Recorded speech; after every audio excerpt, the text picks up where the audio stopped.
Tonight's headlines: decolonizing economic dependence, how foreign influence shapes Kenya's sovereignty and decision-making. Breaking the chains of poverty, Africa's struggles and Kenya's call for sustainable solutions. Climate change spark alarm among farmers, food security at risk amid changing weather patterns. Empowered youth, a new wave of entrepreneurs driving change and innovation.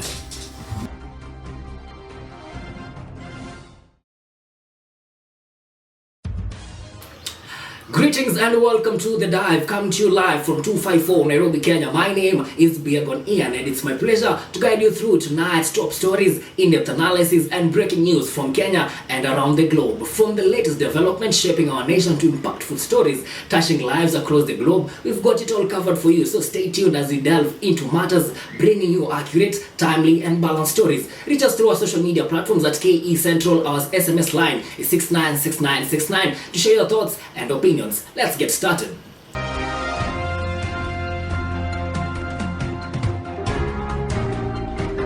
Despite Kenya's political independence, its economic ties with foreign powers, multinational corporations and international institutions often leave it vulnerable to external pressures. From loans and aid to trade agreements, foreign influence plays a significant role in determining the direction of Kenya's economic policies. Critics argue that this dependency hinders the country's ability to make decisions that prioritize the welfare of its citizens, while supporters claim that the foreign investments and partnership are crucial for economic growth. As Kenya navigates the delicate balance between foreign corporations, and national sovereignty, the conversation around decolonization in economic matters becomes more pressing than ever. Our reporter has more. Now, from the ground here in Nairobi, it's clear that foreign influence continues to play a significant role in shaping Kenya's sovereignty and decision-making processes. Kenya's reliance on foreign aid, loans, and trade agreements often come with the strings attached, conditions that can influence national policies in ways that prioritize the interest of foreign governments and multinational corporations. For instance, the large infrastructure projects funded by countries like China have raised concerns about the long-term financial implications, with critics arguing that such deals may trap Kenya in a cycle of debt. On the other hand, foreign direct investment, particularly from Western nations, often guides economic policies that align with global market trends rather than local priorities. This situation poses a critical question. Can Kenya truly make independent people's centered decision when much of its budget and resources depend on external support? Africa continues to face the overwhelming challenges of breaking the chains of poverty, with millions of citizens grappling with unemployment, inadequate healthcare, and limited access to education. Despite impressive economic growth in some regions, inequality remains a significant barrier, particularly in rural areas. Kenya, among other nations, has called for sustainable solutions to address these deep-rooted issues, emphasizing the need for long-term strategies that prioritize social equity, job creation, and environmental protection. Experts argue that tackling poverty, requires a holistic approach, focusing not only on economic development but also on improving governance, access to resources, and empowering local communities. Our reporter has more.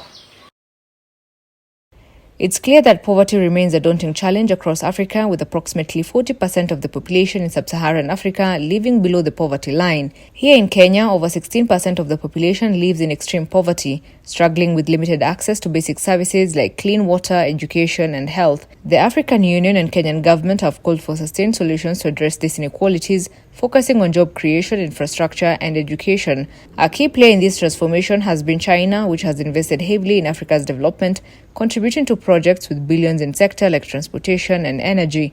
However, concerns have been raised about the growing debt burden, with Kenya external debt standing at over $70 billion, a significant portion of which is owed to China. Critics argue that while Chinese investments are vital for economic development, a more balanced approach is needed to ensure that these investments lead to long-term equitable growth rather than worsening Africa's vulnerability to debt crisis.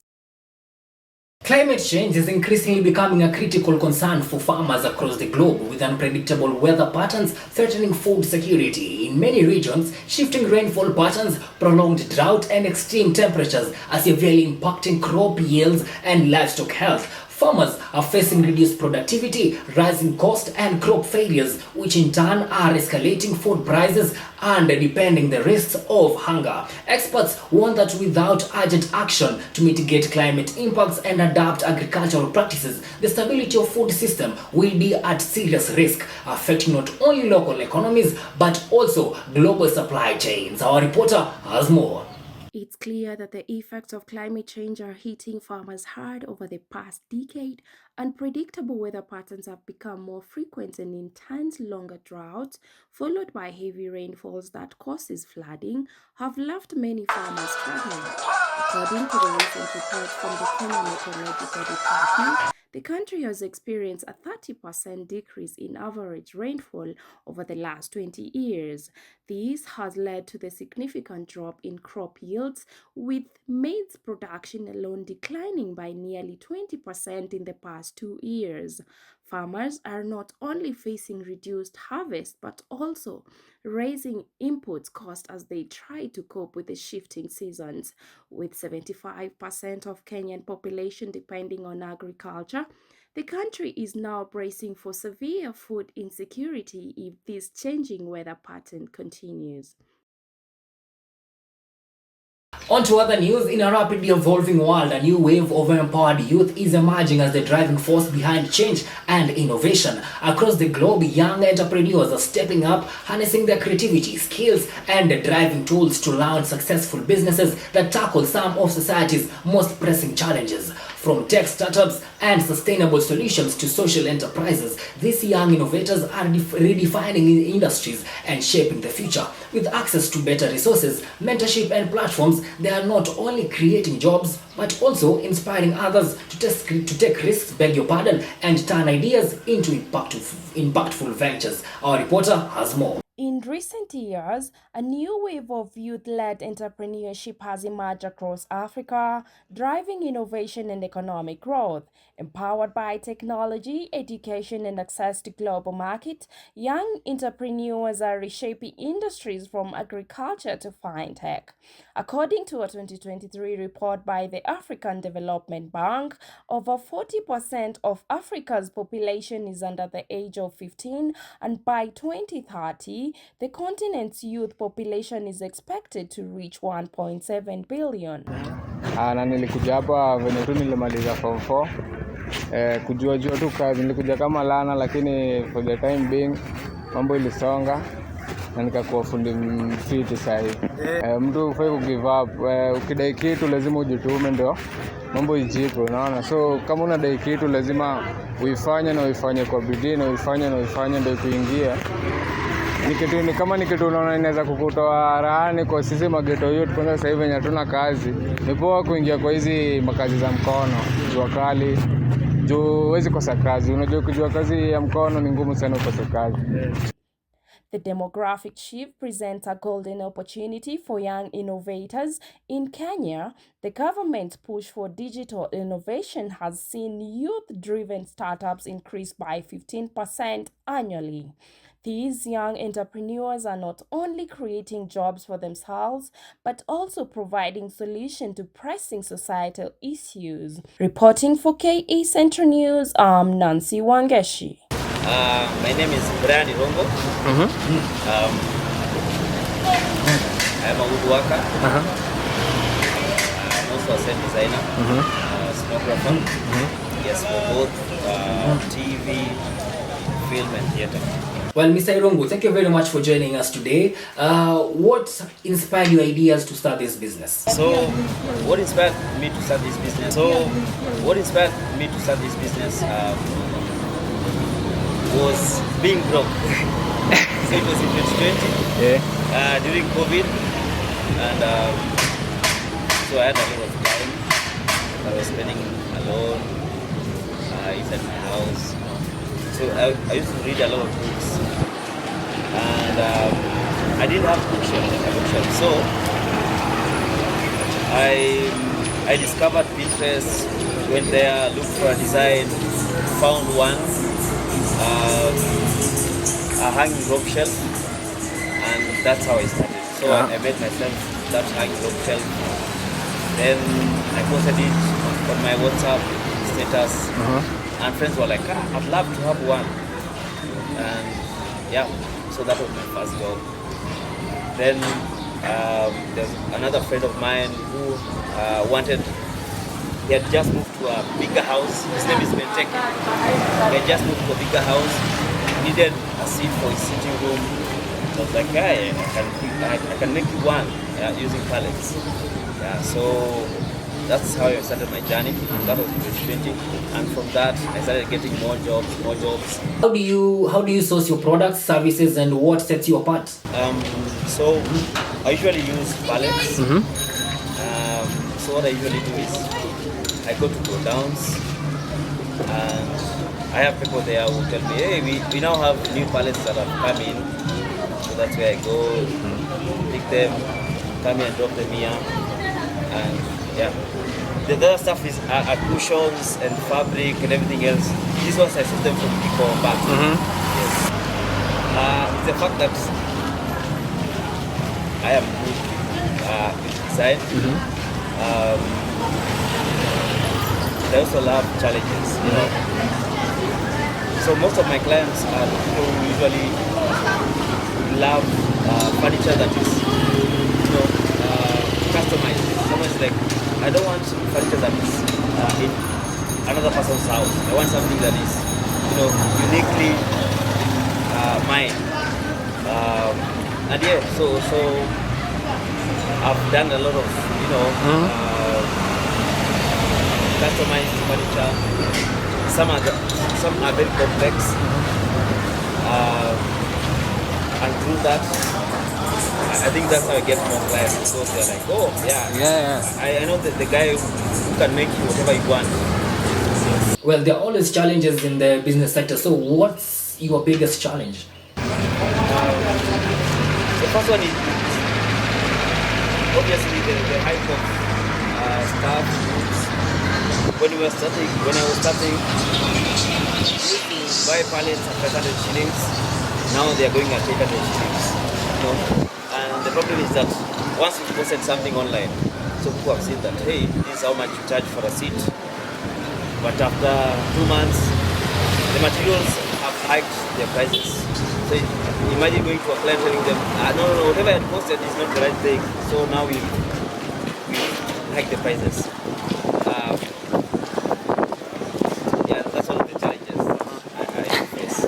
Mistakes are usually there. So maybe what mistakes or lessons have you learned towards, and how can you maybe advise the youth towards who, especially those who want to start their own business? So one of the biggest mistakes a young person who's doing business can make is one, be untrustworthy. You know, if for example, like a client tells me that, hey, I'd love you to make this furniture for me, but using hardwood, because pallets are not hardwood, they are soft. But I'd love hardwood. Most of the clients will just say that they want hardwood, but they do not know how, you know, to tell if this is a hardwood or a softwood. So it would be very bad, you know, charge a client for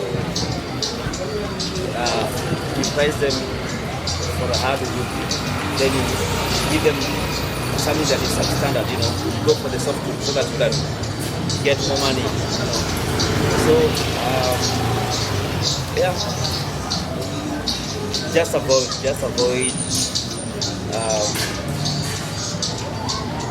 being untrustworthy, being dishonest with clients, and be a person of your word. So if you know that, hey, I'm not gonna finish your work by this time, just tell the client, you know, hi, I'm not gonna be able to finish this work by this time that I told you that I'll have finished.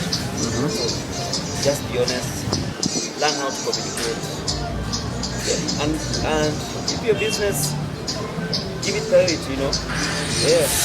Kwa pesa ya client hapo ndo kunywe pombe unajua. Sema pesa ni sherehe ni December. Unatumia deposit. Sasa nipimie ya moja hapo ndio plan to do what we call delayed gratification. Usikuwe na haraka ya kujifurahisha kwanza. Fanya kwanza shughuli yenyewe, kuleta kwa shughuli yenyewe, alafu baadaye utapiga sherehe yako kutaka. And finally, what do you think the government should do to reduce unemployment rates in Kenya? I think what the government should do is one, make sure that the business environment is good. Haina haja uniambie nipika bana tax 100 hapa. Unajua? Na nimejitafutia a way ya kufanya biashara na ku make money pia pale yuko hapa. So kama bana mfanye tu environment nzuri bana, kila siku kuongezea taxes kila siku. Labda pia ni kwamba kama mimi I have some young people that nawafunza kazi, I mentor them, you know, government you come through mseme such businesses kuja mseme kwamba we want to support you, tunapatia this amount of money, make sure every year you train at least 5 youths unajua. Yes, so government can do a lot. Really want. Thank you very much for joining us, Mr. Irungu. And that's a wrap on tonight's news here on KE Central TV. Thank you for joining us. It's always a privilege to keep you informed. We'll be back with more updates tomorrow, so stay tuned, stay safe, and remember to stay connected with us on our social media platforms for latest news as it unfolds. Until then, good night Nairobi and to our viewers across the country and beyond. My name is Biagon Ian.